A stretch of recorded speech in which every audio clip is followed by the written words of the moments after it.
Pertanyaan berikutnya datang dari Bapak Agung Nugroho yang menanyakan, ya, apakah diperbolehkan nazar uang dicicil? Misalkan saya mau bernazar untuk mengasih uang 5 juta kepada anak yatim, akan tetapi belum terkumpul. Bolehkah dicicil nazarnya? Ya, kalau sudah jadi diucapkan nadarnya, kan wajib ditunaikan. Tinggal cara menunaikannya kapan. Manakala ada kemampuan tentu saja. Sebelum kemampuan itu terpenuhi, ya demi untuk ya menunaikan ya dicicil. Berarti kan itu cicilan itu menunjukkan kesungguhan Iya, keseriusan. untuk keseriusan dan untuk menunaikannya. Itu boleh tentu saja kan. Dan Allah Maha tahu, oh dia terbatas nih penghasilannya, tapi dia sangat sungguh-sungguh sehingga dia menyicilnya. Mudah-mudahan dengan begitu ya ada tentu saja taisir, kemudahan yang Allah berikan ya kan, sehingga bisa ditunaikan sepenuhnya pada waktunya itu. Jadi itu. Nah, nazar itu sendiri kan mubah saja, mubah boleh, tidak sunat ya kan. Tapi kalau sudah terlanjur diucapkan menjadi wajib, ditunaikan begitu kan. Ya. Baik. Pertanyaan berikutnya datang dari Bapak Abdul yang menanyakan terkait hewan yang boleh untuk dikurbankan, ya.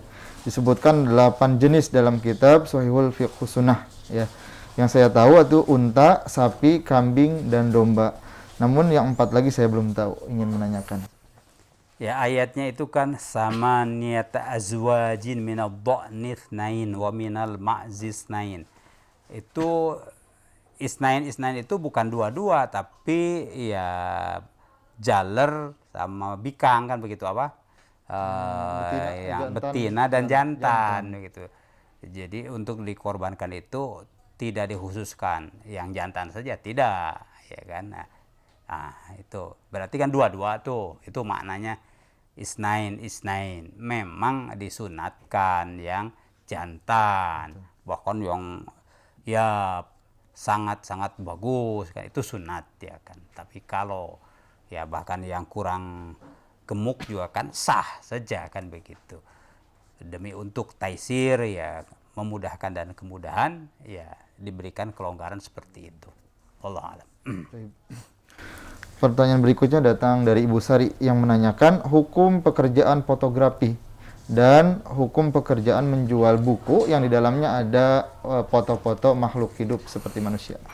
Ya, ini terkait berarti hukum mendapatkan mengakses foto atau mendistribusikan, dan hukum juga memoto kan begitu, fotografi itu kan. Nah, yang ada dalam larangan hadis itu, larangan dalam hadis adalah la'anallahu al-musawwirin wal musawwirat kan begitu.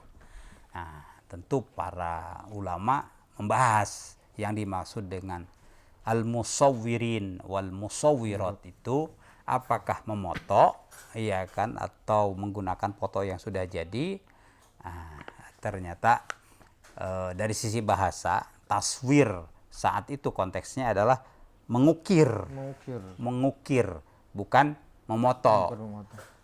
Karena memoto itu kan tidak mengukir, dia itu kan menggunakan cahaya kan begitu, plak kan begitu ya. Nah, itu analisis yang lebih cocok di situ. Jadi mengukir, memahat kayak begitu ya kan. Dulu ya orang-orang tuh membikin apa wayang atau apa kan begitu diukir kayak begitu. Itu dulu memang patung-patung itu kan diukir begitu. Itulah ya. Jadi kalau analisanya seperti itu, maka memoto ya apalagi foto tadi apa makanan itu boleh, tidak ada masalah ya kan. Ya kita kan mungkin mau mengirimkan atau menjual makanan sekarang kan harus ada foto ya foto dulu ini ya baru tergambar, itu boleh. Bahkan kalau memang akan mempermudah untuk kelancaran bisnis, dari situ ada ma'isyah yang halal, itu malah jadi lebih baik ya kan itu. Terjawab sudah ya. Ya, terkait menjual buku yang ada gambarnya. Oh sama. Ya. Mungkin buku-buku yang menjelaskan sesuatu perlu ada ilustrasi barangkali ya kan. Ilustrasi dengan gambar ya kan yang mendukung. Nah, dulu musawir itu diharamkan karena memang ada kaitannya dengan ta'lih, ta'zim, yaitu mengkultuskan gitu kan. Ada aspek akidah. Akidah ya. Tuh kan.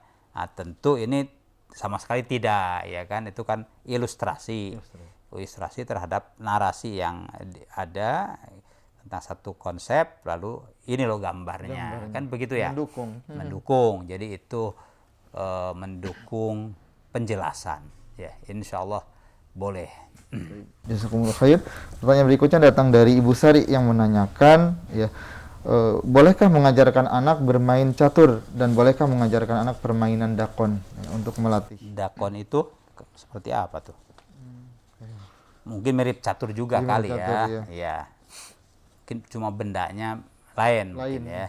Nah, memang dibahas dalam kitab-kitab fikih itu mengenai syatranj. Syatranj itu catur. Iya kan. Dalam mazhab Imam Syafi'i itu lihat, kalau dengan catur itu ya membikin orang agak lupa ibadah gitu kan, saking asiknya ya waktu sholat juga waduh, bisa jadi itu orang yang asik begitu, wah kagok nih, tanggung kan, begitu padahal ada kewajiban. Nah kalau yang ini bisa jatuhnya haram. Yang lebih keras ini mazhab Maliki kan, yang mengharamkan kalau sudah sampai melupakan sholat. Kalau dalam mazhab Syafi'i itu ya makruh gitu kan. Kalau sesuatu yang bendanya sendiri ya boleh, tapi karena yuaddi ila lagw ya kan, lupakan ya, disitulah letak hukum ya makruhnya, makruh tahrim lalu haram dalam mazhab Maliki, syatranj itu seperti itu. Demikian juga ya dengan permainan tadi, yang penting kan ya akibatnya seperti apa ya, apakah semata-mata lagwun walahwun itu kan untuk melalaikan ya melalaikan, dan itu tamattu, kesenangan, selera saja kan begitu ya. Manusia itu kan dari sisi keimanan ya, orang yang imannya bagus, jadi selera itu terseleksi, dia memilih selera yang sesuai dengan ridho Allah, yang Allah ridho dengan selera ini, begitu kan. Tapi kalau semata-mata ini ya saya senang, berarti kan tidak selaras kan, paling tidak itu jatuhnya kan makruh, tidak mengikuti selera yang akan membawa kepada ridho Allah Subhanahu wa taala. Gitu. Jazakumullah khair. Pertanyaan berikutnya datang dari Mbak Natasha ya, yang menanyakan hukum membayar nazar puasa ya. Saya punya nazar puasa 7 hari dan 3 hari ya. Saya melaksanakan nazar yang 7 hari, namun di hari ke-7 saya haid ya. Apa hukumnya yang 6 hari itu? Bolehkah dialihkan ke yang 3 hari, membayar 3 hari nazar? Ya, ini tadi aslul hukmi nazar itu boleh. Tapi kenapa nazar? Ya kan begitu. Kalau puasa itu ya puasa saja ya, itu kan ada puasa-puasa yang ada syariatnya, itu puasa orang yang paling rajin puasa juga ya udah puasa Daud kan. Sehari puasa, sehari off, bukan begitu. Ya, itu lebih baik. Artinya lebih sesuai dengan apa yang dipolakan oleh Nabi SAW. Walaupun nazar boleh ya, cuma kalau dibanding-banding mana yang afdol, tentu memilih yang puasa sunat itu kan. Nah, karena terlanjur nazar ya harus dipenuhi kan begitu. Nah, istilahnya orang nazar itu kayak orang males tapi dipaksa karena terlanjur nazar, akhirnya harus ditunaikan. Jadi suasana batin itu ya bagusnya suasana yang normal kan, tidak ya kalau tidak dinadarkan ya nggak puasa-puasa kan begitu. Seperti orang itu dipaksa dengan nadarnya kan. Padahal ada syariat yang ya normal-normal saja kan begitu. Ya orang kuat kalau puasa Daud itu sudah Masya Allah Masya kan. Allah. Ya mau 3 hari sekalian kan ada puasa hari-hari purnama 13, 14, 15. Iya kan. Ya. Nah, tapi kalau sudah dinadarkan ya 7 ya 7. Cuma baru kuat 3 ya dicicil itu boleh. Tapi harus sampai 7 kan. Berarti masih kurang 4 hari lagi. Insya Allah. Keseling nggak apa-apa berarti. Diselang-seling nggak apa-apa. Yang harus nyambung itu Kalau ada karena hukuman. Satu hukuman orang yang membatalkan puasa Ramadan dengan sengaja. Gitu kan. Itu harus dibayar dengan ya untuk apa? kalian. Ya, begitu kan. Itu karena hukuman. Demikian juga itu kasusnya ada orang yang batal puasa itu dengan larangan, yaitu dalam hal ini al-wuqu, ya, apa namanya, bergaul suami istri. Nah, jadi membatalkan lalu juga jatuh kepada larangan ya karena diberi hukuman itu. Nah, itu karena hukuman. Kalau ini kan bukan karena hukuman. Demikian juga yang syahraini mutatabi'aini zihar. Ya, zihar itu menyamakan istri dengan ibu. Nah, itu kan kalau ibu tentu haram ya kan. Istri halal kan begitu. Wah, dengan disama-samakan begitu. Nah, zihar kafaratnya itu kalau jatuhnya puasa itu syahraini mutatabi'ain lagi kan. Di luar itu ya tentu tidak ada keharusan untuk berturut-turut, termasuk qada ya Ramadan ya tidak harus berturut-turut. Ya.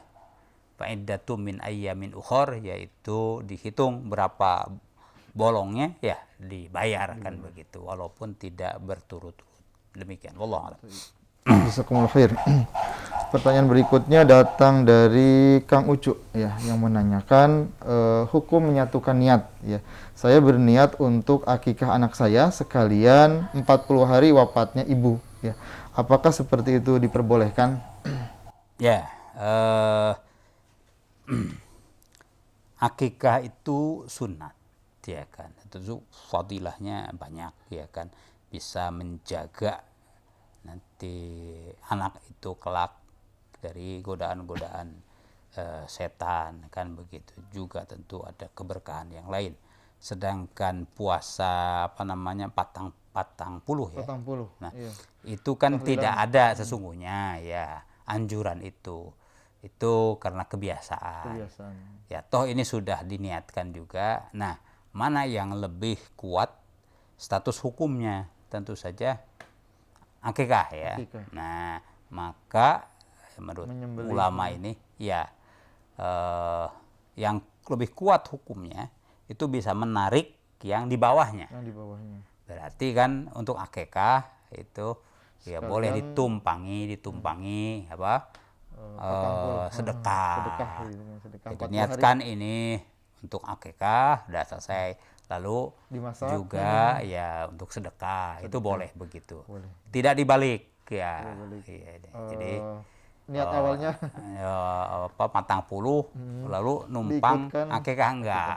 Sebab yang memang ada status hukumnya adalah akikah begitu kan. Ya, sekalian akikah ya ngumpulin saudara ya kan.